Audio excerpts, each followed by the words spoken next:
toutes et à tous. Nous sommes aujourd'hui à notre 4e session sur le thème que nous explorons depuis un moment déjà. La Bible, son message et son contexte. Nous sommes à un programme de formation en interprétation et compréhension des textes bibliques. La raison de notre présence ici, c'est d'apprendre comment interpréter les Écritures. Parce que l'Écriture, ou alors les textes bibliques, doivent être interprétés. On ne doit pas supposer que les gens vont comprendre les textes bibliques tout simplement en les lisant. Non. Jésus a eu à enseigner et à donner un sens à ce qui était écrit lorsqu'il était avec les disciples sur le chemin d'Emmaüs. Il a fait également avec les apôtres. Après sa résurrection, on nous dit pendant 40 jours, il était avec eux, leur annonçant les choses du royaume. On pourrait se dire, mais il était avec eux durant 3 ans. Pourquoi encore 40 jours après sa résurrection? Pourquoi ne pas disparaître et puis, bon, c'est ça quoi. Mais il est resté parce qu'il fallait qu'il explique encore certaines choses. Puisque quand il était avec eux, il leur a dit qu'il y a des choses que je veux bien vous dire, mais vous ne pouvez pas les cerner pour le moment. Mais quand l'Esprit viendra, et quand l'Esprit est venu, il est resté avec eux pour leur dire ce qu'ils ne pouvaient pas dire. Parce que là, ils ont maintenant reçu l'Esprit et ils pouvaient comprendre. Ils ont cru en lui. Il est resté avec eux, il les a enseignés, et l'Esprit a ouvert les yeux de leur entendement. Et c'est force de ça qu'il leur a dit, attendez, ils ont entendu. Ils ont entendu. Gloire à Dieu. Alléluia. Alors, durant notre dernière session, nous avons parlé du contexte de la Bible. On a vu ce que c'est. Le contexte littéraire, le contexte historique. On en a parlé, n'est-ce pas? Aujourd'hui, nous parlerons du message de la Bible. Ok? C'est ça qui fait l'objet de notre 4e session. Mais bien avant d'entrer dans le vif du sujet, je vais rappeler quelques points que vous allez retenir afin de mieux comprendre tout ce qui va suivre. Les quelques points à retenir sont: d'abord, un mot n'a de sens que dans son contexte d'usage. Un mot n'a de sens que dans son contexte d'usage. Si par exemple je vous dis, à vous qui êtes Togolais, Mina comme moi, je vous dis d'expliquer le mot camper ou l'expression « ya camper moana mea ». Ok, l'expression camper. Si vous vous référez à un dictionnaire, vous n'allez pas trouver l'expression là dans le dictionnaire. Le mot là même n'y figure pas. Camper, ce n'est pas dans le dictionnaire. Mina, si du moins on a un dictionnaire. Ça ne s'y trouve pas. Mais quand j'ai dit « mia camper moane », vous avez compris, n'est-ce pas? Vous avez compris ce que c'est. Pourquoi? Parce que dans notre société, on utilise cette expression très souvent pour parler du fait de donner une moto à quelqu'un afin qu'il l'utilise pour faire ses activités. Après, au fur et à mesure qu'il sera en train de remorquer les gens ça et là, il va payer le coût de la moto et puis, bien évidemment, un certain surplus qui sera votre bénéfice. C'est ce concept-là qu'on entend par camper. Mais en réalité, c'est une expression qui nous vient des Anglais. Et l'expression même, c'est work and pay. To work and pay. Donc les Anglais ont l'habitude de dire we shall give him the bag, he will work and pay. On va lui donner la moto, il va travailler et payer pour le coût de la moto. Mais comme nous sommes Togolais, nous parlons français et que beaucoup ne sont pas habitués avec cette expression anglaise, au fur et à mesure que cette langue ou cette expression est venue dans notre culture, ça a été dénaturé et ça a donné camper. Ni camper moinet, ni camper moinet. En fait, c'est work and pay. Donc, vous pouvez expliquer ce mot camper en tenant compte de son usage dans la société. C'est ce que j'ai voulu dire par un mot n'a de sens que dans son contexte d'usage. Est-ce que vous comprenez? C'est très important. Parce que vous pouvez voir un mot dans le dictionnaire et après quelque temps, le mot change de sens. Donc ce qui vous permet de ne pas faire des erreurs si on vous demande d'expliquer ce mot-là, c'est de tenir compte du contexte d'usage. Est-ce que c'est clair? Aujourd'hui, quand on dit tchalé, tchalé, aujourd'hui on dit souvent tchalé, genre pour dire cousin, mon frère, etc. Mais il y a de cela 50 ans, 100 ans, il n'y avait même pas cette expression. Donc, le mot n'a de sens que dans son contexte d'usage. Ça, c'est le point numéro 1.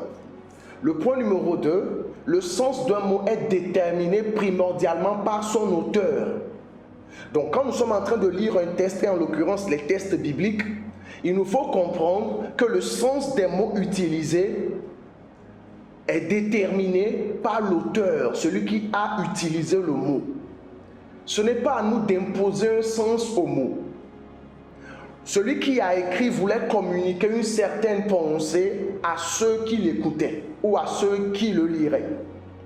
Donc il a choisi exprès certains mots parce que pour lui, ces mots-là expriment mieux ce qu'il veut communiquer comme pensée. Donc quand nous venons beaucoup plus tard, nous sommes aujourd'hui au XXIe siècle, et que nous nous référons à ces textes anciens, on doit se poser la question à savoir qu'est-ce que l'auteur a voulu dire à son audience. Qu'est-ce que ce mot-là signifiait dans ce contexte-là, à cette époque. Qu'est-ce que l'auteur voulait dire? On doit se poser cette question. C'est vraiment important. Point numéro 3. La Bible n'a pas été primordialement subdivisée en chapitres et en versets. Par conséquent, lors de la lecture, il nous faut apprendre à lire depuis le premier chapitre par exemple. Ok? Vous voulez comprendre un verset dans Éphésiens, le chapitre 4, verset 1, commencez d'abord par le chapitre 1. C'est très important. L'auteur n'a pas subdivisé ça. Quand Paul écrivait, quand les apôtres écrivaient, ils n'ont pas subdivisé leur écrit en chapitres et en versets. C'est vraiment important de le comprendre. Point numéro 4, les textes du Nouveau Testament ont pour fondement ceux de l'Ancien Testament. Les textes du Nouveau Testament ont pour fondement ceux de l'Ancien Testament. Ce point-là est vraiment critique et fondamental lors de la compréhension des textes bibliques. Suivez très bien cette partie. Quand Jésus était là, il n'y avait pas encore ce qu'on appelle le Nouveau Testament. Évangile selon Matthieu, Marc, Luc et Jean. Et puis de Paul aux Corinthiens, Philippiens, Thessaloniciens, ce genre de choses n'existaient pas. Ça, c'est le point numéro 1. Donc la question à se poser est de savoir qu'est-ce qu'ils utilisaient à cette époque. Ce que nous appelons aujourd'hui les textes de l'Ancien Testament. Quand à un moment donné, le Seigneur les a envoyés. D'abord à Jérusalem, les apôtres ont prêché. Pierre en l'occurrence. Près de 3000 personnes furent sauvées. Et la Bible nous dit que les disciples ont persévéré dans l'enseignement des apôtres. Ils ont enseigné en se servant de quoi? Des textes de l'Ancien Testament. Quand Paul est allé à Éphèse, dans Actes le chapitre 19, et on l'a lu la dernière fois dans Actes 20, il leur dit qu'il a fait 3 ans avec eux, leur annonçant tout le conseil de Dieu. De quoi s'est-il servi? Parce qu'à ce instant-là, il ne s'est pas servi des évangiles ni de l'épître de Paul A. Il était avec eux, donc il n'y a pas question de l'épître de Paul A. C'est lorsque Paul est parti et qu'il y a eu des problèmes qu'il a dû rédiger ce qu'on appelle les épîtres et qu'il a envoyé ça. Ce sont des lettres qu'on a envoyées aux églises. Mais quand il était à Éphèse, qu'est-ce qu'il a enseigné? Il s'est basé sur quoi pour enseigner? Les textes de l'Ancien Testament. Donc il est resté là-bas pendant 3 ans et enseignant, se basant sur les textes de l'Ancien Testament. Maintenant, c'est ce monsieur-là qui nous dit qu'il leur a enseigné tout le conseil de Dieu. Ça veut dire quoi? Ça veut dire que nous devons apprendre à aimer lire les textes de l'Ancien Testament. Ça, c'est le point numéro 1. Point numéro 2. Toute doctrine qu'on va vouloir prêcher doit avoir son fondement dans les textes de l'Ancien Testament. Parce que si Paul a été à Corinthe, il a été à Éphèse, s'il a été durant ses voyages missionnaires un peu partout, enseignant, se basant sur les textes du Nouveau Testament, si tu as reçu le même esprit que lui, tu dois être en mesure de faire la même chose. C'est pourquoi la dernière fois on a dit qu'on peut enseigner sur la nouvelle naissance en se basant exclusivement sur les textes de l'Ancien Testament, sans venir dans les évangiles, sans aller dans les épîtres. On peut montrer ce que c'est que la nouvelle naissance en se basant uniquement sur les textes de l'Ancien Testament. Parce que si Jésus a reproché à Nicodème, qui est docteur de la loi, de ne pas savoir ces choses relatives à la nouvelle naissance dans Jean 3, verset 1 à 6, ça veut dire que si on explore le manuel de formation de ce monsieur qu'on appelle Nicodème, on doit pouvoir voir ce dont Jésus était en train de lui parler. Donc ce que nous appelons Nouveau Testament a comme fondement les textes de l'Ancien Testament. Ce qui fait que, écoutez bien cette partie, on n'enseigne pas le Nouveau Testament en se basant uniquement sur le Nouveau Testament. C'est-à-dire, si je vous dis par exemple, enseigner sur, je vais dire dans 2 Corinthiens chapitre 5 verset 20 à 21, Paul a dit que nous faisons les fonctions d'ambassadeurs. Et je vous dis, expliquez ça. Vous n'allez pas me prendre votre Bible et puis vous baser exclusivement sur les textes du Nouveau Testament pour expliquer ça. Vous faites fausse route. Parce que pour que lui il écrive ça dans sa lettre, que nous considérons aujourd'hui le Nouveau Testament, il s'est basé sur les textes de l'Ancien Testament. Et c'est pourquoi quand vous lisez ces épîtres, très souvent il fait référence aux textes de l'Ancien Testament. Comme il est écrit, vous voyez ça dans Corinthiens, vous voyez ça dans Timothée, comme il est écrit, il fait référence aux textes de l'Ancien Testament. Pourquoi? Parce que quand il était chez son audience, donc les Corinthiens, les Éphésiens, il les a enseignés en se basant sur les textes de l'Ancien Testament. Donc maintenant qu'il y a eu des problèmes, il écrit pour corriger ces problèmes, toujours en faisant référence aux textes de l'Ancien Testament. Donc nous expliquons le nouveau avec l'ancien. Est-ce que c'est clair? Nous expliquons le nouveau avec l'ancien. Parce que ce que nous appelons nouveau aujourd'hui, c'est un corpus qui découle de l'enseignement des apôtres, lesquels se sont basés sur les textes de l'Ancien Testament. C'est vraiment important. Donc, nous nous servons de l'ancien pour expliquer le nouveau. L'ancien s'explique lui-même. On va faire une démonstration tout à l'heure. L'ancien s'explique lui-même. Le seul problème, c'est que l'ancien n'est pas complet sans le nouveau. Est-ce que vous voyez? Parce que l'ancien s'explique lui-même. Si on dit par exemple, expliquer ce que c'est que le royaume de Dieu, on peut l'expliquer exclusivement se basant sur l'ancien. Peu importe le sujet en question, on peut l'enseigner en se basant exclusivement sur les textes de l'Ancien Testament, sans faire référence au nouveau. Mais on ne peut pas le faire avec le nouveau. Pour expliquer le nouveau, on se base sur l'ancien. Mais l'ancien sans le nouveau est incomplet. Puisque dans l'ancien, on a donné des prophéties vis-à-vis du Seigneur Jésus. Donc s'il n'est pas venu mourir, ressusciter, pour qu'il y ait ce qu'on appelle les évangiles, pour qu'il y ait ce qu'on appelle les épîtres, c'est pas complet en fait. Mais il est venu, il est mort, il est ressuscité, accomplissant ce qui est écrit de lui dans les textes de l'Ancien Testament. Donc l'ancien sans le nouveau est incomplet. Et le Nouveau Testament sans l'Ancien sera incompréhensible. C'est-à-dire vous n'allez même pas comprendre. Imaginez qu'on vous donne juste le Nouveau Testament. Vous lisez les évangiles, on dit Jésus est venu, et puis on dit il est écrit de lui, il est écrit où? On dit afin que dans Matthieu 8, verset 17 par exemple, on dit afin que s'accomplisse ce qui avait été annoncé par Isaïe. C'est qui Isaïe? Il y a des choses qu'on ne peut pas comprendre s'il n'y a pas l'Ancien. Donc les textes du Nouveau Testament ont pour fondement ceux de l'Ancien Testament. Ok?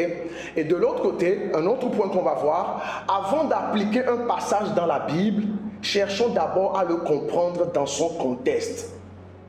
Ça veut dire quoi? Quand tu lis un passage, peu importe le livre en question, quand tu lis un passage dans un livre donné, pose-toi la question à savoir qui est en train de parler. Qu'est-ce qu'il disait à son audience? Avant de te poser la question à savoir maintenant comment ça s'applique à moi. Parce que les textes, je l'ai dit hier, et ça c'est le dernier point comme vous pouvez le voir là-bas, les textes bibliques ont été rédigés pour nous, mais pas à nous. Ça a été rédigé pour nous. L'apôtre Paul dit, ce qui a été écrit là a été pour notre instruction. C'est pour notre instruction. Quand Moïse écrivait, il ne t'avait pas en pensée. Tu vois qu'il va venir au 21e siècle. Il ne pensait même pas à toi. Quand Moïse écrivait, il pensait d'abord à son audience.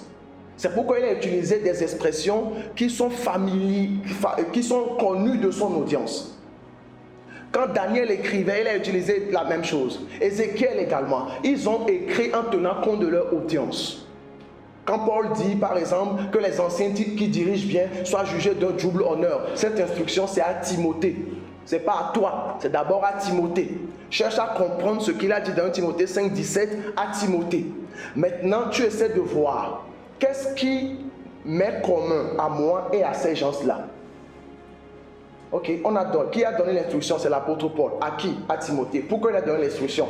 Ah, il était parti à Éphèse, il enseignait, après il a eu des problèmes, il est parti et il a envoyé Timothée pour régler les choses là-bas. Ok, je vois. Donc, dans Acte 19, Acte 20, il était allé là-bas, il a établi des anciens qui doivent faire le travail pour lui ou avec lui. Donc, il y a eu des problèmes. Ok, j'ai compris. Maintenant, voilà, je suis berger ou bien je suis pasteur. Et je coordonne également, je veille sur une assemblée locale. Ok, là je suis dans la posture des anciens. Hein?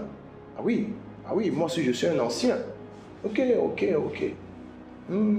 Donc il dit ici les anciens qui dirigent bien. Diriger bien, ça signifie quoi? Tu essaies de comprendre ça. Avant de sauter sur le verset pour dire, les anciens doivent être jugés d'un double honneur. Vous devez me donner un salaire. Hein? Vas-y, pose-moi. Est-ce que tu diriges bien? Qu'est-ce que diriger bien signifie? Donc, quand tu lis, cherche à comprendre ce que l'auteur voulait dire à son audience avant de vouloir te l'appliquer. C'est important. Sinon, on risque de faire des erreurs. Donc, quand nous faisons cela, nous sommes en train de faire ce qu'on appelle l'exégèse. L'exégèse consiste tout simplement à comprendre un texte dans son contexte en tenant compte du contexte littéraire et historique. Maintenant, quand j'ai compris et que je vais plus loin pour essayer de voir comment j'applique ce que j'ai compris, on appelle ça l'herméneutique. Alright?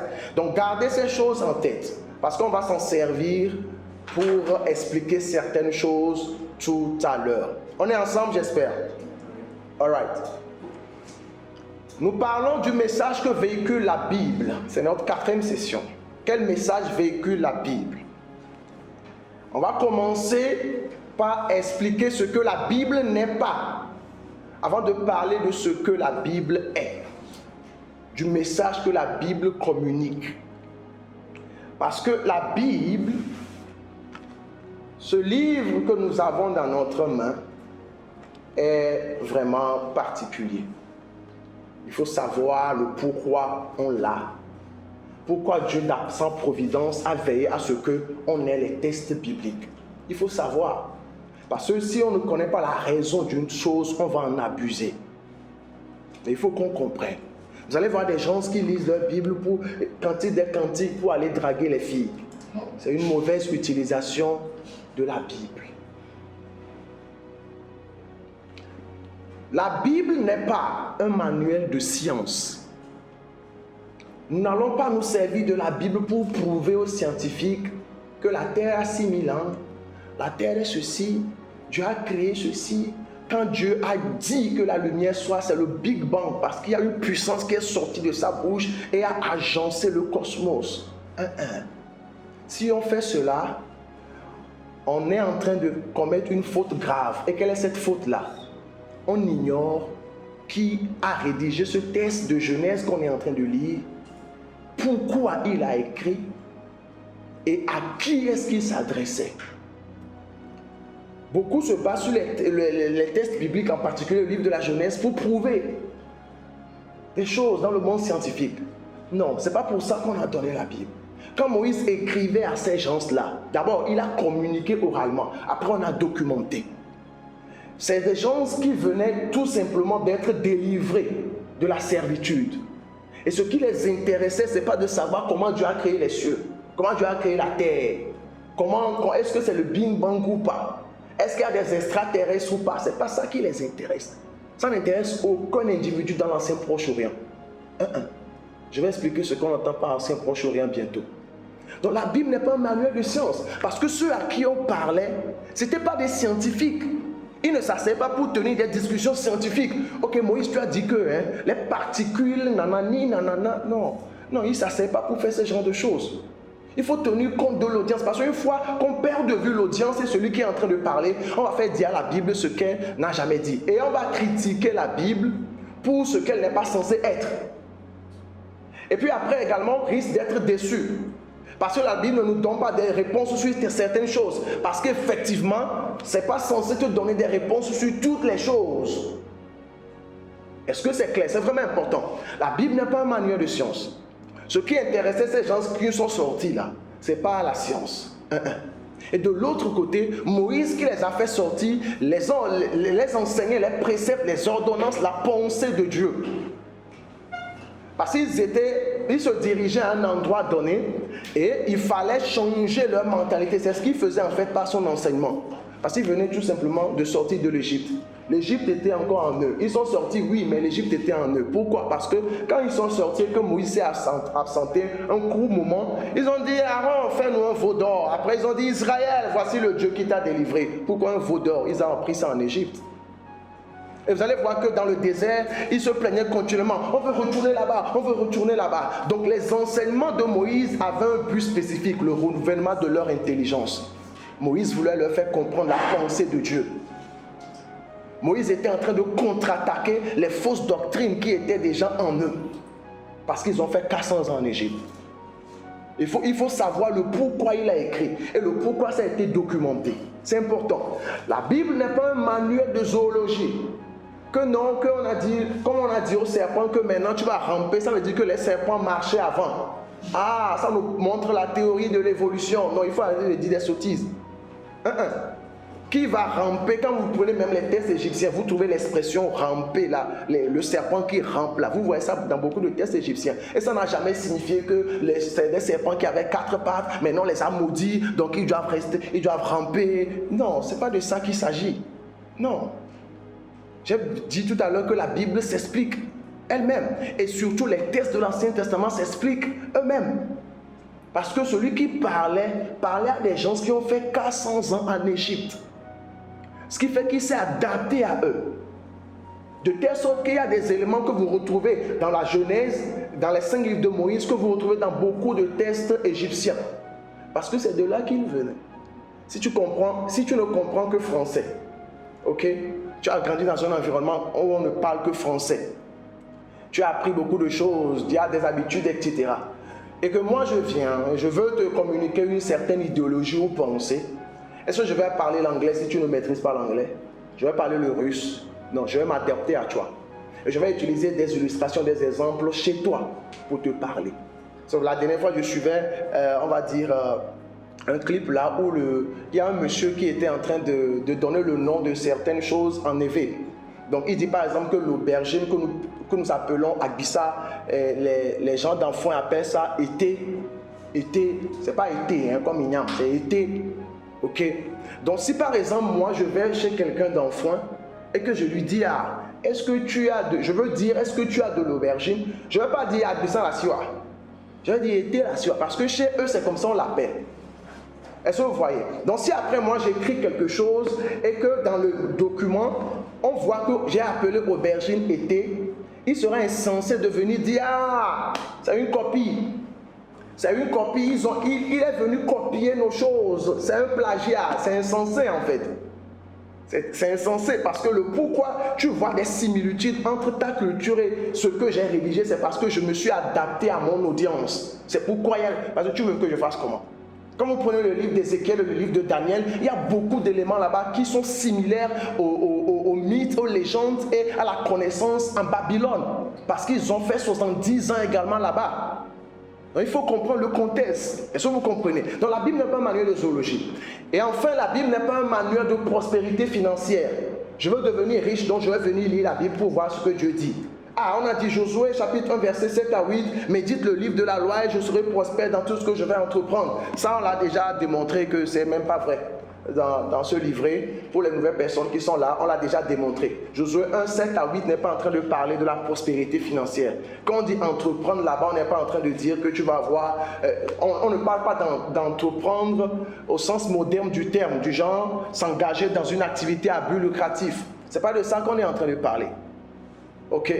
C'est pas de ça qu'on est en train de parler. Je vais pas entrer dans les détails. Après, vous allez prendre le livre et puis lire. Il y en a qui lisent Deutéronome 8, verset 18. Et ils vont dire, ah, c'est Dieu qui te donne la puissance pour acquérir la richesse. Il faut tout simplement lire dans le contexte à partir du verset 1.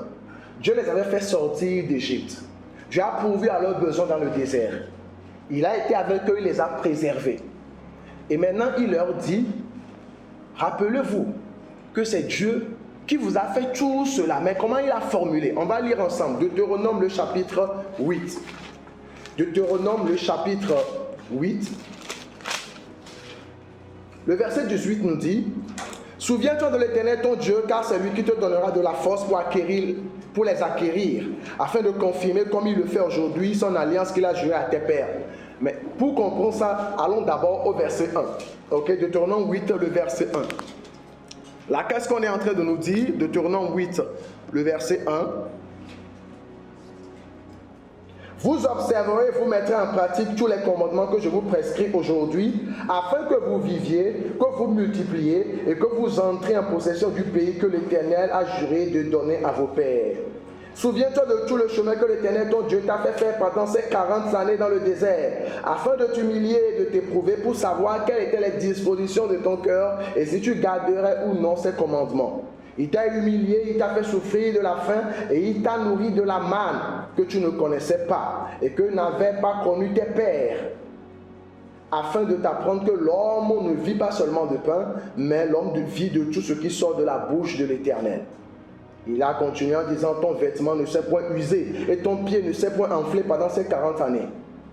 Et quand vous continuez jusqu'au verset 11, on dit, garde-toi d'oublier l'Éternel ton Dieu, au point de ne pas observer ses commandements, ses ordonnances, ses lois que je te prescris aujourd'hui. Donc il y a des avertissements qui ont été donnés. C'est par rapport à quoi? C'est Dieu qui vous a fait sortir. Gardez ça en mémoire. Il a pourvu à vos besoins. Gardez ça en mémoire. Observez ses commandements. C'est vraiment important. Maintenant, il continue et c'est toujours la même idée qu'il développe en leur disant, c'est lui qui a pourvu à vos besoins. Maintenant, il vous amène sur une terre donnée. Il a dit que sur cette terre-là coule le lait et le miel. La terre de Canaan, c'était une terre qui était déjà habitée. Vous irez là-bas et vous allez prospérer. Est-ce que Dieu veut qu'on soit prospère? Bien sûr. Et comme on l'a déjà dit ici, on n'a même pas de prouver ça bibliquement. On n'a pas besoin de prouver ça bibliquement. Si nous admettons tout simplement que c'est Dieu qui est le créateur des cieux et de la terre, que c'est lui qui a tout créé, on comprend en même temps qu'il veut qu'on soit prospère financièrement, qu'on ait de l'argent, qu'on arrive à satisfaire tous nos besoins physiologiques. Pourquoi? Parce que ceux qui sont riches, ceux qui ont les biens de ce monde, ceux qui sont des grandes fortunes en griffes de ce monde aujourd'hui, comment ils se sont enrichis? En exploitant tout simplement ce que le Père a mis dans la création. N'est-ce pas? Vous êtes assis sur des chaises, celui qui l'a fabriqué, il s'est fait son argent. Mais pour fabriquer la chaise, il n'est pas allé sur Mars ou sur Saturne pour prendre les matières premières. Il a pris les matières premières ici. Tous ceux qui sont riches exploitent tout simplement ce qu'il y a dans la création. Donc on n'a pas besoin de venir dire, viens, je vais t'apprendre 10 principes bibliques pour que tu sois prospère. C'est une perte de temps, quoi. Et vous allez remarquer qu'il y a des chrétiens qui ne sont pas aussi dévoués, qui ne lisent pas le livre de la loi nuit et jour, mais ils se font leur argent. Ils se disent, oh, God là, ouais, là, God là, ouais. Ils font leur activité, ils évoluent, ils se font leur argent. Ils s'adaptent à leur monde. Parce que Dieu a mis ces choses pour qu'on les exploite. Mais le chrétien, à un moment donné, on l'a tellement, on lui a lavé son cerveau au point où il est là, il prie continuellement. Oh, je veux un miracle. Il n'exploite pas ce qu'il y a autour de lui. Alors que même dans la Bible, quand ils étaient dans le désert pendant 40 jours, Dieu a pourvu, il a donné la manne. Mais une fois qu'ils ont mis pied à Canaan, vous voyez ça dans Josué 5, versets 12 à 14. Une fois qu'ils ont mis pied à Canaan, la manne a cessé de pleuvoir. Parce que c'est maintenant le rendez-vous est là. Le moment est venu, voilà, pour que vous commenciez par travailler. Parce que les ressources sont là. Dans le désert, ça va de soi qu'on fasse les miracles. Donc la manne et les cailles. Mais une fois qu'ils ont atterri à Canaan, la manne a cessé de pleuvoir. Même chose avec Jésus. C'est quand il était dans le désert qu'il a multiplié les pains. Quand il était en ville, il ne l'a jamais fait. Pourtant, c'est Dieu. Il aime tout le monde, n'est-ce pas? Mais pourquoi il n'a pas dit, les pauvres? Il a juste dit, heureux les pauvres, car le royaume des cieux est à vous. Ça a une connotation spirituelle, d'accord? Mais il n'a pas dit, les pauvres de Jérusalem, venez. Oh, j'ai ouvert un centre social, Jésus est la solution. Venez manger, il prend des pains, abracadabra, il multiplie, distribue les miyaho, il n'a jamais fait ça. Il a juste fait dans le désert. Et ça, c'est parce que les disciples lui ont dit, ceux qui sont venus écouter la parole, là, si on les laisse partir comme ça, ils risquent de tomber en chemin. Il dit, si c'est comme ça, il y a quoi ici? Un pain, des poissons, il a multiplié. Mais il n'a jamais fait ça en ville. Ça doit nous faire réfléchir. Ce n'est pas dans toutes les circonstances qu'on doit s'attendre à un miracle. Papa, si tu n'exploites pas ce qu'il a mis autour, parce que Dieu n'est pas injuste. Hein? Parce que toi, tu penses que celui-là qui travaille, qui réfléchit. Est-ce que vous savez même que Isaac Newton, il était croyant? Il a même rédigé un commentaire biblique sur le livre de l'Apocalypse. Celui qui a découvert la loi de la pesanteur. Là. Il était un croyant. Il a voulu comprendre ce que Dieu a créé. Mais si toi, tu décides d'être paresseux, tu ne veux pas vraiment réfléchir, moindre difficulté, tu te dis, papa, on doit la wonder. Non, il faut réfléchir. Il t'a donné un cerveau pour que tu réfléchisses. Va vers les gens, se pose des questions. Comment vous faites? Observe ton environnement, apprends, adapte-toi et tu vas t'en sortir. Mais si tu ne fais rien de ça et tu le vois, tu penses que Dieu n'est pas injuste. Il a mis les matières premières pour tout le monde sur la terre. Donc si tu décides d'être paresseux, tu vas rester là, il va te voir. Gabriel, il prie. Bon, Dieu dans sa miséricorde, il fait en sorte qu'on l'aide un peu, mais sa situation ne change pas. Parce que ça ne marche pas comme ça. Pendant que tu es là, tu t'attends un miracle continuellement. Que je lis le livre de la loi, je vais prospérer, tu perds ton temps. Parce que pendant ce temps, ton frère également chrétien, il réfléchit. Comment je fais face à la concurrence? Comment je fais pour vendre, par exemple, bénéficier de ce qu'on appelle une économie d'échelle et puis vendre à un bon prix pour avoir beaucoup de bénéfices? Il réfléchit. Il s'adapte à son marché. Maintenant, toi, tu es là, tu ne fais rien de ça. Et tu dis, papa, là, on nous connaît. Parce que on les globes, et là,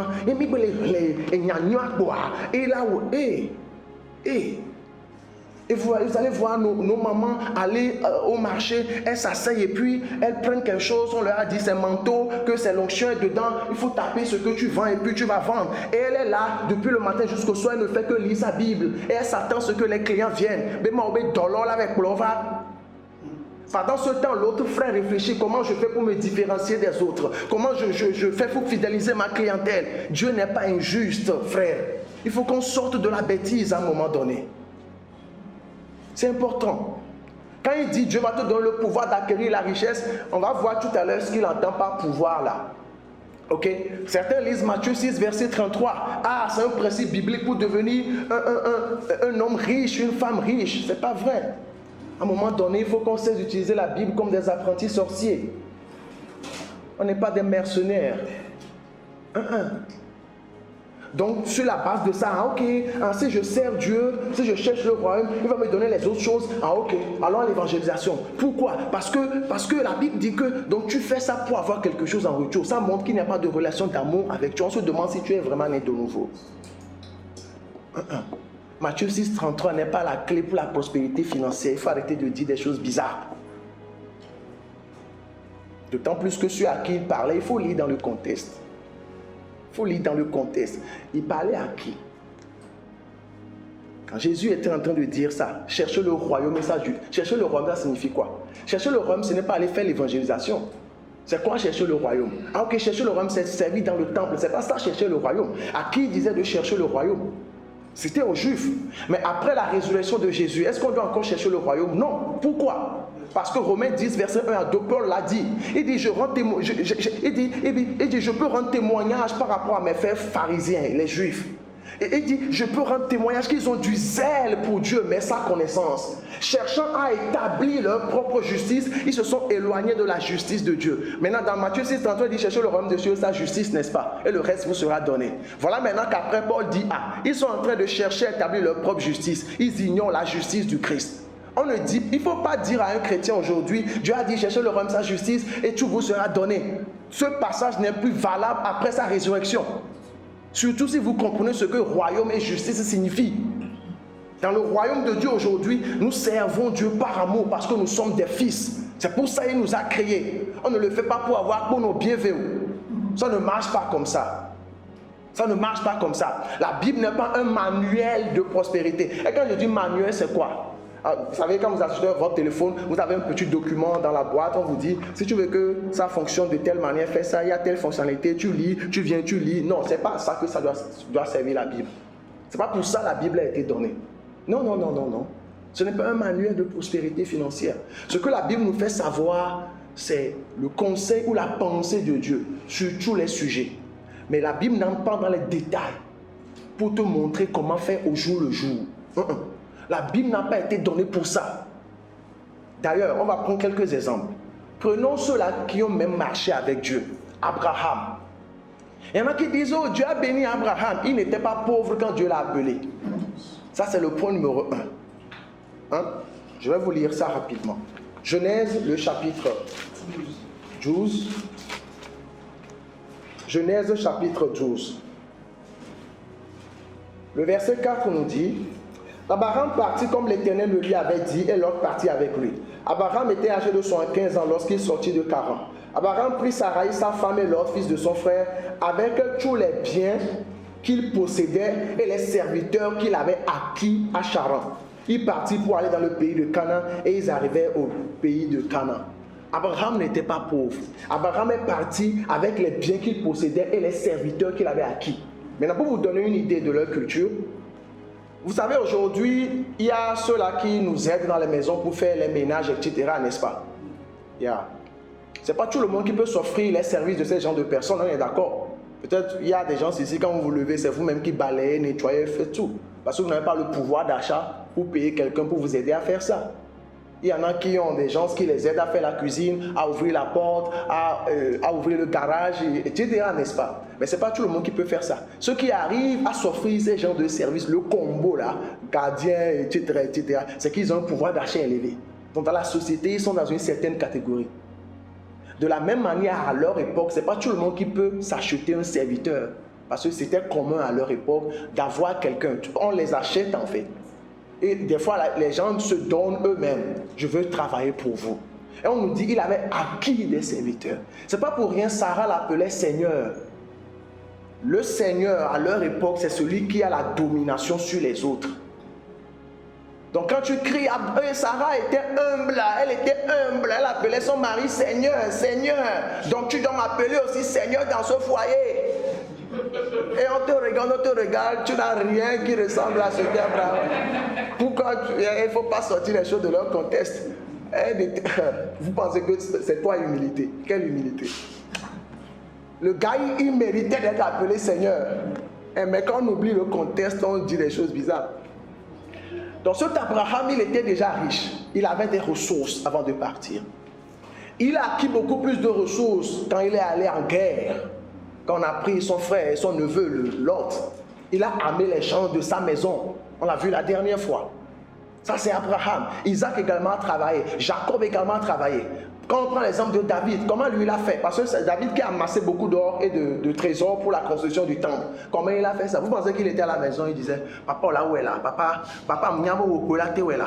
Papa, où est là? Seigneur, fais-le moi là. Non, il n'était pas à la maison faisant ce genre de prière, il allait en guerre. Parce qu'à leur époque, c'est en allant en guerre et en assujettissant d'autres nations que vous pouvez prendre leurs ressources. C'était comme ça à cette époque-là. C'est la violence, c'est la guerre quoi. David a combattu tout au long de sa vie. Et quand vous allez en guerre et que vous assujettissez les autres, vous sortez vainqueurs de la guerre, vous prenez leur butin. C'est comme ça qu'il a fait pour amasser tout ce qu'il avait comme ressources, dont on s'est servi pour construire le temple. Comment Dieu a donné? Quand les gens disent Dieu leur a donné le pouvoir d'acquérir les gens, comment il a donné le pouvoir à David? David, il allait en guerre avec des gens. Il n'a pas dit Dieu est avec moi. Moi seul je vais attaquer les Égyptiens, les Babyloniens. Moi seul je vais y aller. On va le tuer. Mais ils s'entraînaient. C'est pour dire qu'ils utilisaient ce qu'il y avait de disponible à leur époque. Comment Salomon a fait? Lui, il est très malin, le gars là. Bon, il est sage.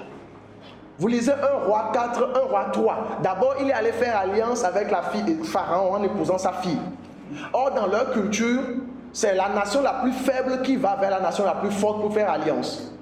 Donc, il a fait alliance avec la fille de Pharaon. Et Pharaon, pour donner un cadeau à sa fille, il a attaqué une certaine région et il a tué ceux qui sont là-bas. Et la terre là a été donnée à la fille comme un cadeau de mariage. C'est ce qui est. Allez lire, je ne vais pas donner un passage. C'est dans 1 roi. Ceux qui n'ont jamais lu 1 roi là, c'est l'occasion d'aller lire. C'est ce qu'il a fait. Vous savez, c'est pourquoi la nation d'Égypte ne pouvait pas l'attaquer. Ils ont fait alliance. Ça, c'est le point numéro 1. Point numéro 2, dans 1 Roi chapitre 4, il avait 12 personnes, 12 intendants qu'il avait établis sur tout le royaume. Et la Bible nous dit que chaque intendant devait pourvoir aux besoins du roi par mois. Et il y avait des gens qui travaillaient pour lui. Au-delà de ça, il avait imposé des castes pour ceux qui devaient passer par son territoire. Les rois d'Arabie, etc., ils ont amené leur richesse. Tout ça, c'est dans 1 Roi. Je ne vais pas donner le verset. Vous allez aller, vous lirez et puis vous allez voir vous-même. Il a mis en place une structure. Il n'était pas là pour dire. Et puis maintenant, je vais vous dire une chose. À cet instant-là, la nation d'Israël n'était pas plus puissante que la nation d'Égypte. En termes de ressources, de capacités. L'Égypte était beaucoup plus puissante. Ils étaient très riches. Pourtant, Dieu n'est pas venu leur donner la puissance pour acquérir la richesse. La nation d'Israël n'était pas plus puissante que Babylone, ni plus puissante que le royaume perse, ni plus puissante que la Syrie, parce qu'après, c'est ces gens-là qui les ont attaqués. Donc, il faut bien comprendre les choses. Il ne faut pas vivre dans l'illusion, hein, frère. Il ne faut pas vivre dans l'illusion. Quand on dit Dieu leur a donné le pouvoir d'acquérir les richesses, pose sur la richesse, pose sur la question de savoir qu'est-ce qu'on leur a donné comme pouvoir. Dieu nous donne des idées. Dieu nous fait rencontrer des gens. Quand on n'a pas nous-mêmes la présence d'esprit pour faire certaines choses, Dieu intervient par son esprit. Si tu dois étudier ou acquérir des compétences et que toi-même tu n'as pas la présence d'esprit de le faire, il peut t'inspirer, te conduire à le faire. Donc Dieu nous donne des idées, ça il le fait. Quand tu es dans l'impasse et que tu ne peux pas t'en sortir, là Dieu intervient. Il fait un miracle, comme avec la veuve de Sarepta. C'est parce qu'il y avait famine. Comme avec l'autre là, l'enfant du prophète, dont on a l'enfant du prophète. Hein, quand Élisée est intervenu avec l'autre là, hier, on a voulu vendre l'enfant. Il est intervenu. Il y avait famine, il a pris soin d'Élie. C'était dans des cas de famine. Là, il intervient. Okay? Quand tu es désespéré, tu n'as personne pour t'aider. Là, Dieu intervient. Il te donne des idées. Il t'aide à exploiter ce qu'il y a, à identifier les opportunités, les saisir pour pouvoir satisfaire tes besoins physiologiques. Mais quand tu as tout autour de toi et que tu es là, tu pries, la réponse que tu vas avoir, c'est frère, va vers la sœur là. Ma fille, va apprendre tel métier. Vas-y faire ci, vas-y faire ça. Ce n'est pas en allant, Dieu ne va pas te dire, va faire l'évangélisation, je vais te rendre riche. C'est un démon qui t'a parlé, si tu as une fois entendu ça. Ça veut dire quoi? La Bible n'est pas un manuel de science, ni un manuel de zoologie, ni un manuel de prospérité financière. C'est vraiment important de comprendre ces choses. Qu'est-ce que c'est que la Bible? La Bible est un livre théologique qui nous parle de Dieu et de son projet pour l'humanité. La Bible, je reprends, c'est un livre théologique qui nous parle de Dieu et de son projet pour l'humanité. C'est de ça qu'on nous parle dans la Bible. La Bible est un livre théologique. Quelqu'un m'a dit un jour, oh moi je ne fais pas la théologie, c'est les choses de la chair. La Bible dit que la connaissance enfle. Donc nous on ne fait pas la théologie. C'est triste, hein? Théologie, c'est deux mots collés. Théologia ou théologos. Théo, c'est Dieu. Logia ou logos, là. Ça veut dire discours. Théologie, c'est discours qui tournent autour de Dieu. Ce sont des discours, des paroles, des propos, des connaissances qui tournent autour de Dieu. C'est simple. Donc, c'est de ça que la Bible nous parle. La Bible nous parle de Dieu et de son projet pour l'humanité. C'est de ça que la Bible parle. Et pourquoi la Bible a été donnée? La Bible nous a été donnée pour que nous connaissions le Seigneur dont parle la Bible, ou alors le Dieu dont parle la Bible. La Bible nous a été donnée pour que nous connaissions le Dieu dont parle la Bible. Je reprends. La Bible nous a été donnée pour que nous connaissions le Dieu dont parle la Bible, parce que tout tourne autour de Dieu. C'est pourquoi quand on lit Genèse 1.1, on n'a pas dit au commencement, Abalo, Kofi, Abla, on dit à Dieu de les créer. Parce qu'eux, ils veulent jouir d'une bonne vie sur terre. Et Dieu s'est exécuté. La Bible ne s'ouvre pas avec nous. La Bible s'ouvre avec Dieu. Au commencement, Dieu. C'est lui qui a décidé d'amener la race humaine en l'existence. Donc on nous révèle son intention. On nous révèle son plan. On nous révèle son projet. La Bible nous a été donnée, j'insiste sur ça, pour que nous connaissions le Seigneur dont parle la Bible. Quand vous lisez Isaïe 43, le verset 21, il dit: le peuple que je me suis formé publiera mes louanges. Nous appartenons à Dieu. Nous sommes là pour lui. Le message de la Bible ne tourne pas autour de notre petite personne. Le message tourne autour de Dieu. Qu'est-ce qu'il veut et quel est son plan? Colossiens 1, 15 à 16, la Bible nous dit que Jésus-Christ est l'image de Dieu invisible. Au verset 16, on nous dit: tout a été créé par lui et pour lui. Tout a été créé par lui et pour lui. Maintenant, ce qui arrive des fois, c'est que parce que nous ignorons ces vérités, nous lisons la Bible, nous prions, mais nos vies ne changent pas. On n'arrive pas à faire des disciples. C'est ce qu'il nous a demandé de faire. Aller faire de toutes les nations des disciples. On n'arrive pas à porter du fruit. On n'arrive pas à faire des disciples. On n'arrive pas à marcher, à manifester les dons spirituels. On n'arrive pas à le faire. Et si par un moment on le fait, c'est parce que peut-être on nous a motivés. Il faut le faire là. Mais les découcoulons là. Au tient va nous blâmer, on y a commis samedi. Au samedi, mais on a évangélisation. Mais les découcoulons, mais il y a un voyant là. On voit il y a la tête pour des cadres avant nous, il y a nos cacamans où il y a là. Parce que si on doit te motiver pour ça, on doit se poser la question si tu es même né de nouveau. Comment on te dit que ce qui plaît à ton père, c'est le gain des âmes? Maintenant on te dit: viens, on va aller le faire. Tu dis: ça veut dire que tu ignores même pourquoi tu existes. 2 Corinthiens 5, verset 14 à 15, l'apôtre Paul dit quoi? Que si nous vivons, il dit: celui qui est mort et il est ressuscité, il parle du Christ, afin que ceux qui vivent ne vivent plus pour eux-mêmes, mais vivent pour celui qui est mort et ressuscité pour eux. Nous vivons pour lui. Romains 14, 7 à 8, quand nous vivons, quand nous mourons, nous sommes au Seigneur. Colossiens 1, 15 à 16, nous appartenons au Seigneur. Et maintenant, ce qui plaît au Seigneur, c'est terrible. Hein? C'est un peu comme vous sortez la nuit et, par malheur, quelqu'un vous attaque dans la rue. Et la personne vous frappe, et elle vous frappe, et vous êtes sur le point de mourir. Et puis quelqu'un accourt et vient vous sauver. Mais pour vous sauver, il a fallu qu'on le batte lui-même et on l'a laissé à demi-mort. Pendant qu'on le battait, toi tu as profité pour fuir. Bon, on comprend. Mais tu as fui. Maintenant, il se trouve que le jour suivant, comme tu es dans le quartier, tu as appris que ce monsieur-là, il s'appelle monsieur A. Et ce monsieur A qui était venu à ta rescousse est à l'hôpital, dans un état critique. Tu vas aller le voir ou pas? Tu vas aller le voir pour le remercier, n'est-ce pas? Maintenant, supposons que tu es électricien et que dans sa maison, il y a des ampoules qui sont grillées. Et à un moment donné, il s'est réveillé peut-être qu'il était dans le coma, mais maintenant, il s'est réveillé et il est revenu il est pleinement conscient maintenant. Donc, il se trouve que les ampoules sont grillées, il a besoin qu'on l'aide. Si vous étiez à la place de ce monsieur, et que vous appelez le jeune homme là, pour lequel vous avez risqué votre vie, vous l'appelez, vous lui dites: oh, c'est bon, on est électricien, j'ai appris que tu es électricien. Et dans les arouilles, mais il y a des ampoules de rechange qu'on peut utiliser. Est-ce que tu ne peux pas m'aider à le faire? Imaginez qu'ils vous disent: non, il n'a pas le temps. Comment allez-vous vous sentir? Imaginez qu'il te dit: ok, devis en tant que elle a 30 000 francs. Comme vous avez 20 000 francs. Pour te faire ça, ça va coûter 25 000. Comme c'est toi, je te fais ça à 20 000. Comment vous allez vous sentir? Maintenant, on nous dit que le Christ est mort et ressuscité pour nous sauver de la perdition. Il nous a menés dans le royaume de Dieu. Et ce qui lui plaît, c'est le gain des âmes.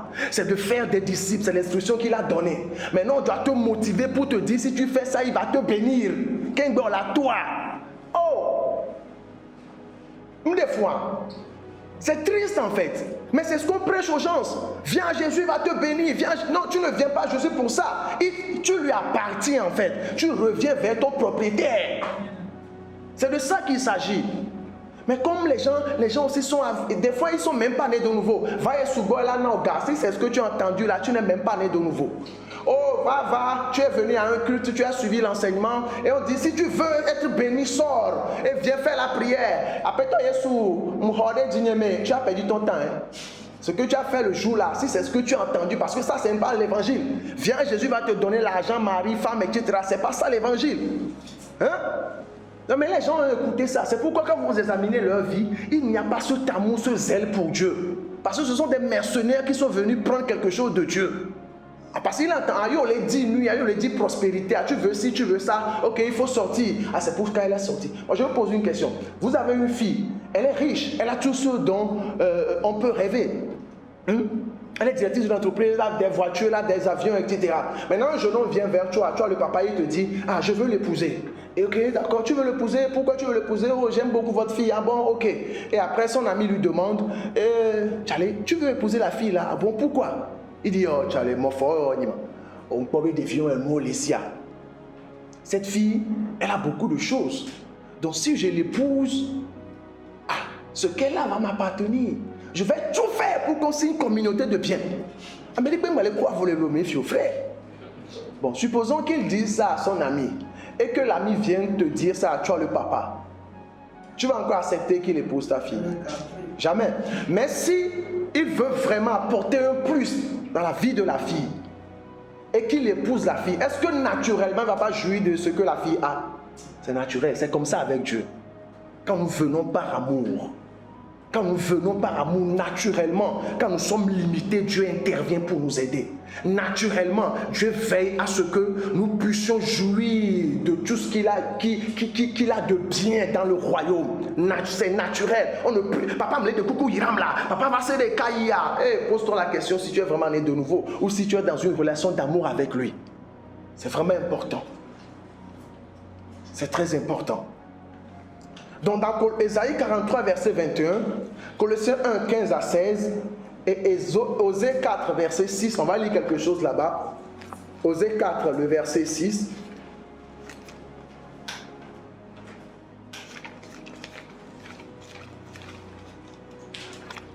Nous connaissons tout ce passage-là, n'est-ce pas? Osée 4, le verset 6. Qui connaît le passage? Mon peuple périt faute de connaissance. On dit mon peuple est détruit parce qu'il lui manque la connaissance. Quand on dit mon peuple est détruit parce qu'il lui manque la connaissance, de quoi est-ce qu'on est en train de parler? Mon peuple est détruit parce qu'il lui manque la connaissance. Quand les gens lisent, et comme nous aussi on avait lu de par le passé, on a pensé que la connaissance dont ces gens-là manquaient, c'est les choses de tous les jours, du genre le principe de la dîme, le principe des prémices, le principe des je ne sais pas quoi, tout ce qu'on a inventé aujourd'hui pour fatiguer les gens. Il n'est pas en train de parler de ça, parce qu'à ce instant-là, ils avaient déjà leur temple et leur synagogue. Et chaque jour, ces gens allaient dans le temple pour être enseignés. Ils allaient dans le temple pour être enseignés. Ça veut dire que pour ce qui concerne la loi, là, les régulations, les règles, les commandements, ils connaissaient déjà. Ils connaissaient déjà. Est-ce que vous comprenez? Pour tout ce qui est de la loi, les rituels à faire, les cérémonies, ils maîtrisaient. Mais quand Dieu dit mon peuple périt faute de connaissance, il fait référence à quoi? Il faut juste aller au verset 1. Osée 4, verset 1.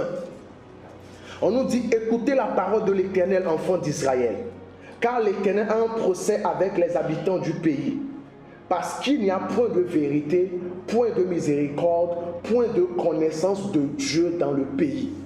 Ce qui leur manquait, c'était la connaissance de Dieu.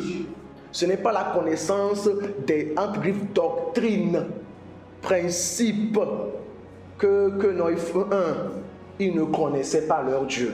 Sinon, ils avaient la loi, ils avaient tout là, ils avaient tout, mais ils ne connaissent pas Dieu. Parce que quand tu ne connais pas Dieu, tu vas lui attribuer ce dont le diable est l'auteur.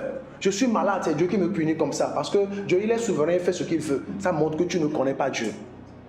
Oh, je suis pauvre, il faut que je prie, que je donne ma dîme, mes offrandes pour que ma situation change. Ça veut dire que tu ne connais pas Dieu. Tu ne le connais pas. Tu connais les principes, il faut aller à l'église à l'heure, il faut prier, il faut jeûner, il faut faire ci, il faut faire ça. Mais tu ne connais pas Dieu. Donc tu suis à la lettre et tu meurs continuellement à petit feu. Donc la Bible nous a été donnée pour que nous connaissions le Dieu dont parle la Bible. C'est important. Et donc en connaissant ce Dieu, nous découvrirons donc la raison de notre existence sur terre. En connaissant Dieu, je vais finir par me connaître moi-même. En connaissant le projet de Dieu pour l'humanité, je vais savoir pourquoi j'existe. Je ne vais pas être comme certains qui disent, mais pourquoi on est là sur la terre? Et comme ils sont confus, ok, on va prendre un peu de tout. On est dans le nouvel âge, je vais aller prendre ça, ok. Il prend les Védas, les textes sacrés des Égyptiens, il lit un peu là-bas, il va dans le secret, il prend un peu là-bas, il prend le livre des Égyptiens, le livre des morts, le texte des pyramides, il lit un peu ce qu'il peut glaner. Finalement, il est dans ce qu'on appelle un syncrétisme. Il croit en plusieurs doctrines qui ne sont pas compatibles. Et tu vas entendre le chrétien qui te dit qu'il croit dans le karma, qu'il souffre, c'est à cause du karma. Ça veut dire que le gars là ne comprend pas ce qui s'est passé à la croix. Parce que la doctrine du karma est très opposée à la doctrine de la croix, la résurrection de Jésus. Mais les gens sont dans le superficiel. Tu n'as pas besoin d'aller fouiller ça et là. Tu prends l'outil qu'on appelle l'ikigai chez les Japonais pour voir. On te dit qu'est-ce que tu aimes faire, qu'est-ce que tu sais faire, qu'est-ce que tu veux faire. Et on prend l'intercession de tout ça. Voilà le but de ton existence. Qu'est-ce qui nous arrive? Qu'est-ce qui nous arrive? C'est celui qui nous a créés là. C'est à lui de nous dire pourquoi on existe. Et il l'a fait en nous le révélant dans la parole. C'est ce message-là, c'est ce projet-là que Dieu nous communique. Est-ce que vous comprenez? Donc, quel est le projet de Dieu? Puisqu'on vient de dire tout à l'heure que la Bible est un livre théologique. La Bible nous parle de Dieu, de son projet pour l'humanité. Tout tourne autour de Dieu. Dieu voudrait qu'on le connaisse. Mais maintenant, le projet de Dieu, c'est lequel? Qu'est-ce que Dieu a toujours voulu? Qu'est-ce que Dieu a toujours voulu? Il faut le savoir. Dieu a toujours voulu avoir une famille au sein de laquelle il va habiter et co-gérer les deux mondes. Dieu a toujours voulu avoir une famille au sein de laquelle il va habiter et co-gérer les deux mondes. C'est ce que Dieu a toujours voulu. Est-ce que vous comprenez? Quand vous lisez Ephésiens 3, le verset 14 à 17, Paul dit « Je fléchis mes genoux devant Dieu, le Père, duquel tire son nom toute famille dans les cieux et sur la terre. » Et c'est parce que Dieu veut une famille, c'est parce qu'il est Père, il est la source, il est l'origine, il est le pater, qu'on voit le langage de fils apparaître dans la Bible. Parce que quand on parle de fils, on veut parler d'une relation vraiment intime, une relation vraiment proche avec un individu donné. Dieu veut une famille. Donc priez pour dire, papa, comment on dit ça même? Le dernier jour là, qu'on puisse aller au ciel et rester avec toi. Ça ne doit pas être un point de prière. Parce que quand il t'a créé, c'est ce qu'il avait voulu. C'est lui qui a voulu que tu viennes à l'existence. Pas pour que tu vives 20 ans, 30 ans, 50, 70 ans, que tu meurs et puis tu disparaisses pour l'éternité. Il te veut avec lui pour l'éternité en fait. Avec lui, c'est lui qui l'a voulu. On ne prie pas pour aller au ciel. Papa, ouais, donne un diplôme là. Papa, ouais, donne la grande barre, la blémide là. Il est de coucou non là. Oh. Ok. Non. Dieu a toujours voulu t'avoir avec lui. Et il a voulu pour l'éternité. Donc, Dieu veut une famille. Dieu veut habiter au sein de sa famille. Vous allez voir dans Genèse 3, verset 8 par exemple. Vous allez noter ces quelques passages. Genèse 3, verset 8, on dit la voix de l'Éternel parcourait le jardin. Parcourait le jardin. Le mot parcourait là-bas vient de l'hébreu yalak, qui signifie marcher, avancer, partir d'un point A aller à un point B. Donc ce que Moïse est en train de dire par la voix de Dieu, parcourait le jardin, c'est pour dire que la présence de Dieu était manifeste dans le jardin. Pour dire en fait que Dieu était avec l'humanité. Puisque à leur époque, aussi bien en Égypte qu'en Mésopotamie, dans cette région qu'on appelle l'ancien Proche-Orient, parce qu'il faut savoir qu'ils ont grandi dans un environnement qu'on appelle l'ancien Proche-Orient. C'est un peu comme le Sahel aujourd'hui. Quand je dis le Sahel, vous savez de quoi je parle, n'est-ce pas? Le Sahel. De toute façon, vous me regardez là, vous connaissez le Sahel bien. Donc quand je dis le G5 Sahel par exemple, on peut voir, on mentionne un pays. Mali ou bien Tchad ou bien Niger. Il faut lire, hein. Ok. Donc, de la même manière qu'on a le Sahel, par exemple, qui est une région en Afrique, à cette époque-là, il y avait ce qu'on appelle l'ancien Proche-Orient. Et dans cette zone, vous retrouvez les Babyloniens, les Akkadiens, les Sumériens, les Hittites, les Cananéens, les Égyptiens, les Israélites, les Ougarites, et puis ils sont beaucoup un peu là-bas. Donc c'est cette région-là, on appelle ça l'ancien Proche-Orient. Ok? Donc dans l'ancien Proche-Orient, en Mésopotamie et puis chez les Égyptiens, les dieux ne cohabitent pas avec les hommes. Ce que vous voyez, c'est la représentation du Dieu qui est une statue. Les dieux ne cohabitent pas avec les hommes. Les dieux sont en hauteur sur les montagnes. C'est pourquoi ils allaient en hauteur pour faire les sacrifices. Les dieux sont en hauteur. Nous les humains, nous sommes à terre. Nous par terre plutôt. Loin sur la terre, voilà. Les dieux ne cohabitent pas avec les hommes. Donc quand on parle de jardin, c'est un motif ou bien un concept qui est également présent chez les autres cultures. Le concept de jardin. Ce n'est pas de la botanique dont on est en train de parler. Il ne parle pas de tulipes ou de roses et consorts. Jardin, là, dans leur contexte, là, c'est l'espace sacré des dieux, là où les dieux résident.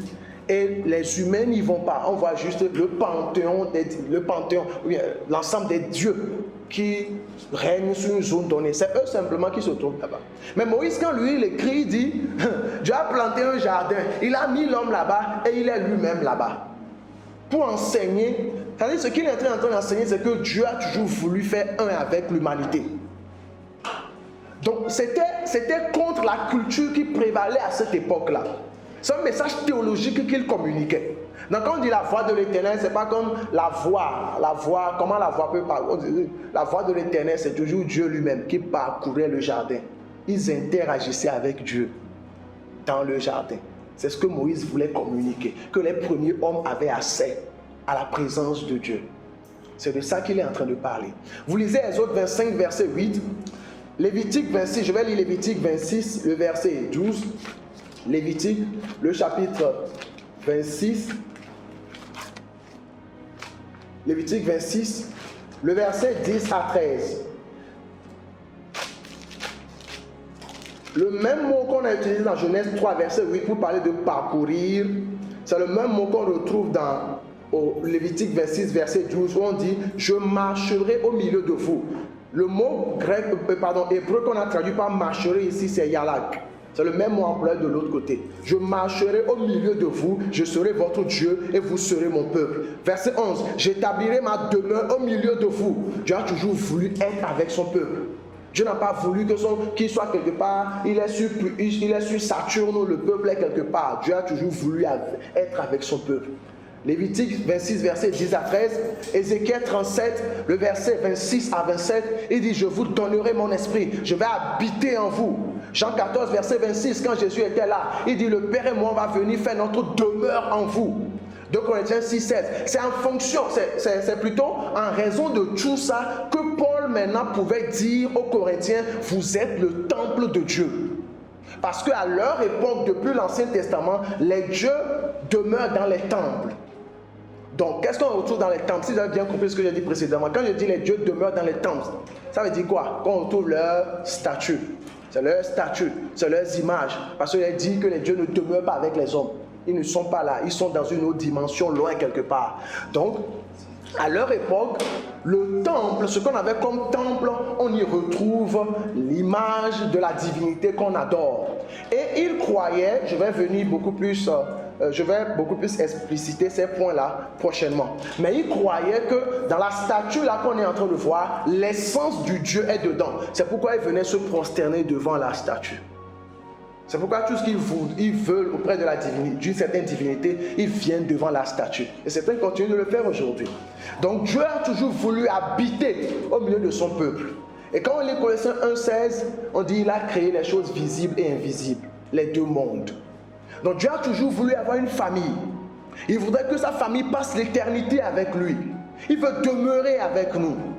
Mais comment cela peut-il se faire? C'est lui qui est éternel. Les êtres humains ne sont pas éternels. Comment faire pour que celui qui est limité, qui a eu un commencement, c'est-à-dire les hommes, puisse passer l'éternité avec celui qui est éternel? Il faut donc que celui qui est éternel se duplique dans ceux-là qui ne sont pas éternels. Ou alors, ce qui fait de lui l'être éternel, il faudrait qu'il donne cela à ces êtres limités qu'il a créés.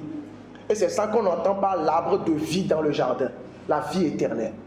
J'ai déjà expliqué ici que ce que vous lisez dans 1 Jean chapitre 1, verset 1 à 3, c'est une interprétation de Genèse chapitre 2, verset 9. Quand l'apôtre Jean dit « la vie a été manifestée », il parle de quelle vie? Sachant qu'ils avaient les textes de l'Ancien Testament. Genèse 2, 9, l'arbre de vie, la vie éternelle. C'est toujours Dieu lui-même. Mais Moïse a utilisé un langage imagé. Eux, ils ont compris en cette époque. C'est nous qui ne comprenons pas parce qu'il y a une différence de culture et d'époque. C'est pourquoi il faut interpréter les textes pour que les gens comprennent. Donc, il faut que Dieu se duplique en nous.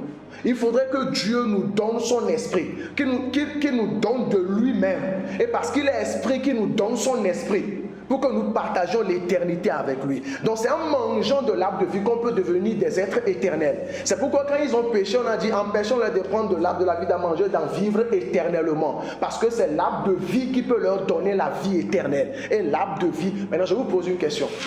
Vous êtes des êtres intelligents, hein? D'accord? Qui est éternel ou quel être on peut considérer éternel? C'est l'être qui n'a pas eu de commencement, n'est-ce pas? Qui n'a pas été créé. Alors, quand vous lisez arbre de vie, est-ce qu'il y a eu un arbre là qui a existé de toute éternité? Quand vous lisez Genèse, vous remarquez quoi? Que tous les arbres ont été créés, n'est-ce pas? Ce qui est créé n'est pas éternel en soi. Donc quand on dit arbre de vie, ce n'est pas un arbre physique tel qu'on le voit. Parce que l'arbre en soi ne peut pas être éternel puisque l'arbre a eu un commencement. Celui qui est éternel, c'est Dieu, c'est lui seul. Même les anges ont été créés. Le seul qui est éternel, c'est Dieu lui-même. Est-ce que vous comprenez? Donc si quelque chose doit avoir la même caractéristique que Dieu, c'est-à-dire si quelque chose doit être aussi éternel, cela doit être forcément lié à Dieu. Est-ce que vous voyez? Donc s'il y a quelque chose ou quelqu'un qui doit être éternel également, ça voudra dire en fait que l'individu ou bien la chose en question doit recevoir ce qui fait de Dieu l'être éternel. Donc quand on parle de arbre de vie, ce n'est pas un arbre physique. Ils sont allés manger une pomme, ils ont mangé glou glou glou. Et puis après, peut-être qu'ils ont bu de l'eau là-bas, de l'eau fraîche.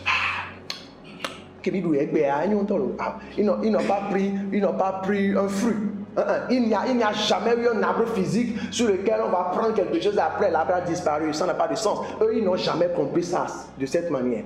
Prochainement, demain, je vais beaucoup plus centrer sur le contexte, dans le contexte culturel pour que vous compreniez ce dont on est en train de parler. Donc, Dieu veut que sa famille partage l'éternité avec lui. Mais comment? En mangeant de l'arbre de vie. Et je vous ai déjà enseigné, on a exploré Jean 6 ici. Quand il dit, vous allez manger mon corps, boire mon sang pour avoir la vie éternelle, ça signifie quoi? Croire. Donc quand Moïse a écrit, quand il disait qu'ils ont mangé, ça signifie quoi? Croire. On va venir à ça prochainement. C'est pas manger ham. Il y a deux qui le voient. Donc qu'est-ce que Dieu veut? Dieu veut une famille. Donc on a déjà vu que Dieu veut une famille. On a vu qu'il veut habiter au sein de sa famille. Maintenant qu'est-ce qu'on voit? Dieu veut habiter au sein de sa famille et co-gérer les deux mondes. Pourquoi Dieu nous a créés? C'est avec ça on va terminer et on va continuer prochainement. On est en train de parler du message que véhicule la Bible. Pourquoi Dieu nous a créés? Quand nous lisons Genèse 1, verset 26 à 27, on nous dit, puis Dieu dit, faisons l'homme à notre image, selon notre ressemblance, et qu'il domine sur les poissons de la mer, sur les oiseaux du ciel, sur le bétail, sur toute la terre et sur tous les reptiles qui rampent sur la terre. Dieu créa l'homme à son image, il le créa à l'image de Dieu, il créa l'homme et la femme. Dieu dit, faisons l'homme à notre image. Nous avons été créés pour être l'image de Dieu. Mais qu'est-ce que image signifie? Maintenant, remarquez, on va expliquer ça tout à l'heure, mais remarquez qu'au verset 27, on dit Dieu créa l'homme à son image. Il le créa à l'image de Dieu. Il créa l'homme et la femme.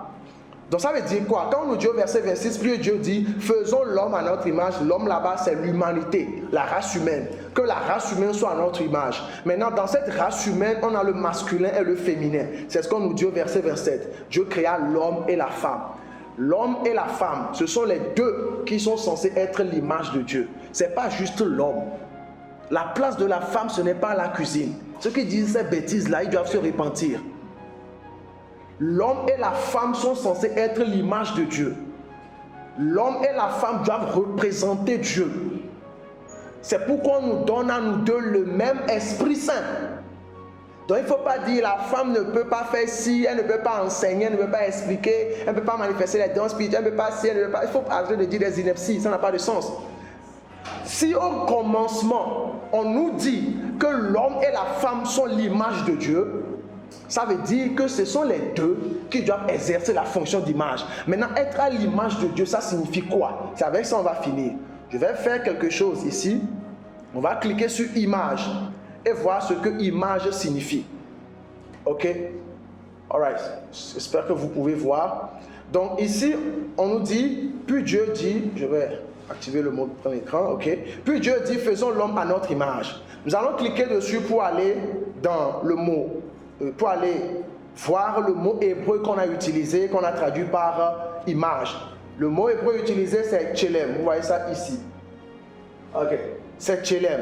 Et tchelem, vous voyez la définition de tchelem en hébreu. Image, idole, ressemblance, etc. Maintenant, on va voir certains endroits où on l'a utilisé. Puisqu'on a dit que le sens d'un mot est limité à son contexte d'usage, on va voir où on a encore utilisé image pour comprendre ce que c'est. Il ne faut pas inventer une définition. Il faut tout simplement parcourir la Bible pour voir comment on l'a utilisé. Donc d'abord dans Genèse 1, 26, on nous dit, puis Dieu dit, faisons l'homme à notre image. C'est quoi l'image? Est-ce qu'on veut comprendre? Ok. Genèse 5, verset 3, l'Ekbar également nous dit, Adam, âgé de 130 ans, engendra un fils à sa ressemblance, selon son image. Ok, image également est là-bas. Bon, on ne sait pas encore ce que c'est. On continue. Si quelqu'un verse le sang de l'homme, Genèse 9, verset 6, par l'homme son sang sera versé, car Dieu a fait l'homme à son image. Bon, ça signifie quoi? On va continuer. Allons dans le livre de Nombres. Nombre 33, verset 52. On nous dit, vous chasserez devant vous tous les habitants du pays. Vous détruirez toutes leurs idoles de pierre. Vous détruirez toutes leurs images de fonte. Et vous détruirez tous leurs hauts lieux. On parlait aux enfants d'Israël. Lorsque vous allez et vous irez sur la terre promise, vous allez voir des gens qui sont dans le polythéisme, qui adorent plusieurs divinités. Et dans leur culture, ils ont l'habitude de représenter la divinité sous forme d'image, donc de statue, ce qu'on appelle idole. Donc on leur disait de détruire ça. Donc ici, vous voyez qu'on nous parle de image de fonte. Ok, on va plus loin. 1 Samuel, le chapitre 6, verset 5.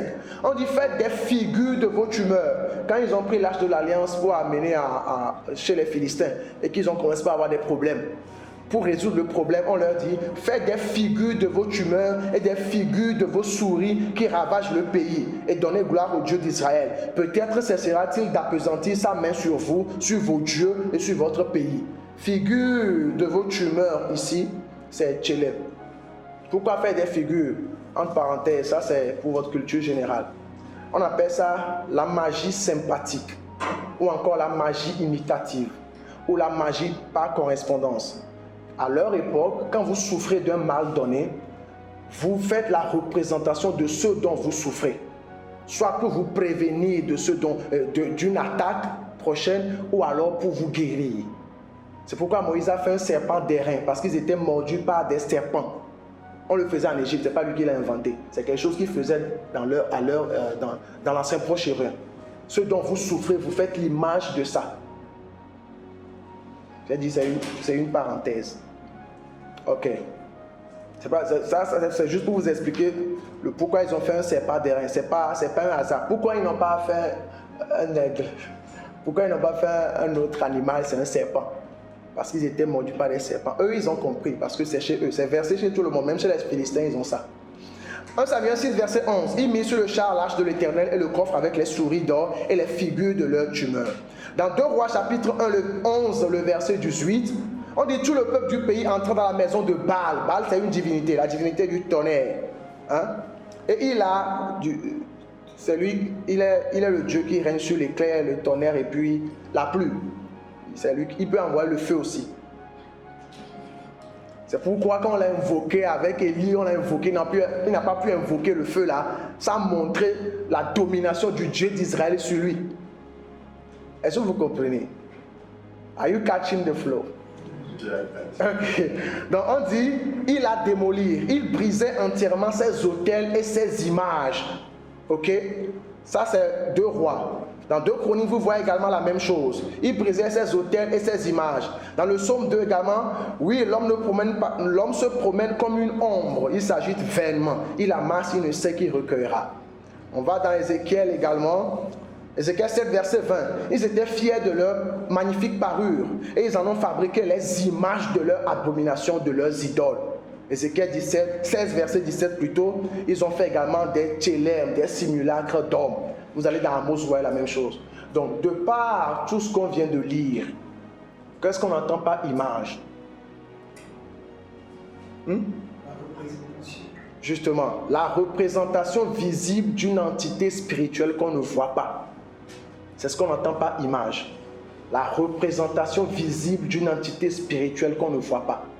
Maintenant, dans leur culture, quand vous allez chez les Babyloniens, les représentations visibles des dieux, ce sont des idoles qu'on fabrique avec des pierres, la fonte, etc. En Égypte également, ils ont des images des divinités. Mais quand Moïse vient leur parler, il leur dit, l'image de Dieu ne doit pas être une pierre. L'image de Dieu, c'est l'être humain. Est-ce que vous comprenez? En Babylone, en Mésopotamie, aucun humain n'a le titre d'image. Ce sont des statues. Mais Moïse vient leur dire, non, c'est l'homme qui est censé être la représentation du Dieu invisible qu'on ne voit pas. Est-ce que vous comprenez? Ça veut dire que c'est l'homme qui est censé être son image. C'est pourquoi plus tard Paul dit, nous faisons les fonctions d'ambassadeurs. Nous représentons Dieu. Donc nous qui sommes chrétiens, qui sommes rassemblés ici, nous sommes l'image de Dieu, par exemple, dans notre quartier, au Togo par exemple. Donc ceux qui ne sont pas encore nés de nouveau, s'ils doivent faire l'expérience de Dieu, ça sera par nous.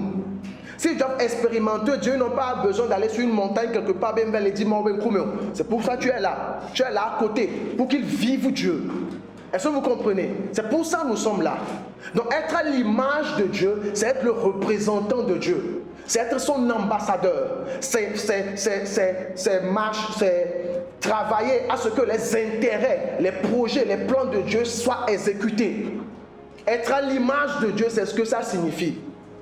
Donc Dieu a créé l'homme comme son image. Donc être à l'image de Dieu, c'est être son représentant. C'est être son ambassadeur. C'est un statut qui est conféré à tous les êtres humains et c'est une fonction que ces derniers doivent exercer avec l'aide de Dieu, l'Esprit. C'est un statut qui est conféré à tous les êtres humains. Quand tu nais, tu es automatiquement l'image de Dieu. Maintenant, comme je vais développer ça prochainement, c'est d'abord un statut, c'est ce que nous sommes en train de voir. Maintenant, l'image de Dieu a également une fonction. Parce que les idoles qu'on faisait avaient un rôle. On ne le faisait pas pour le simple plaisir. On fait la statue parce que la divinité va venir habiter dans la statue.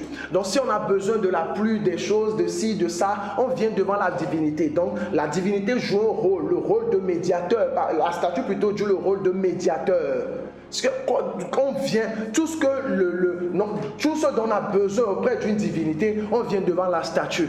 Avec un cadeau, ils venaient avec les fruits, etc. Ils déposaient, ils étaient là devant la statue, ils parlent à la statue. Parce qu'ils s'estiment que l'essence de la divinité se trouve dans la statue. Est-ce que vous comprenez? Donc c'est un statut, mais c'est en même temps une fonction. Parce que les statues, les images à cette époque jouaient un rôle donné. On a vu l'image de Dieu en tant que statut que les êtres humains ont. Être représentant de Dieu, être son ambassadeur. Mais qu'est-ce que ça signifie? Et comment est-ce qu'on peut vraiment jouer ce rôle? Donc la Bible nous révèle le projet de Dieu. Dieu qui a créé l'homme pour que l'homme soit son image. Pour que l'homme soit son image. Est-ce que vous comprenez? C'est de ça qu'il s'agit. C'est ça le projet de Dieu. C'est ce qu'on nous révèle dans les Écritures. Le premier homme a rejeté cette offre-là. Le péché est entré dans le monde. Dieu a commencé par œuvrer avec les hommes. Et il voulait passer par les hommes pour se révéler. Mais aucun homme n'est parfait. Donc à un moment donné, il a fallu que lui-même vienne dans ce monde. C'est pourquoi Jésus-Christ, il est appelé l'image du Dieu invisible. Pas juste une des images. Il est l'image. C'est-à-dire le modèle parfait, quoi. Parce que tous les autres ont échoué en essayant de représenter Dieu. Le pourquoi on l'a appelé l'image du Dieu invisible, c'est le prototype parfait, ce que Dieu a toujours voulu pour l'homme qu'il a créé. C'est ce qu'on voit en la personne de ce Jésus-Christ de Nazareth qui a marché sur la terre. C'est de ça qu'il s'agit.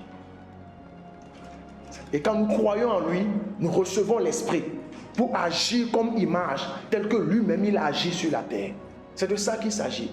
Dis à la personne à côté de toi, tu es l'image de Dieu. C'est ce que Dieu attend de toi. Alléluia. Donc c'est ce qui nous mène fin à notre session du jour. On va se mettre sur nos pieds.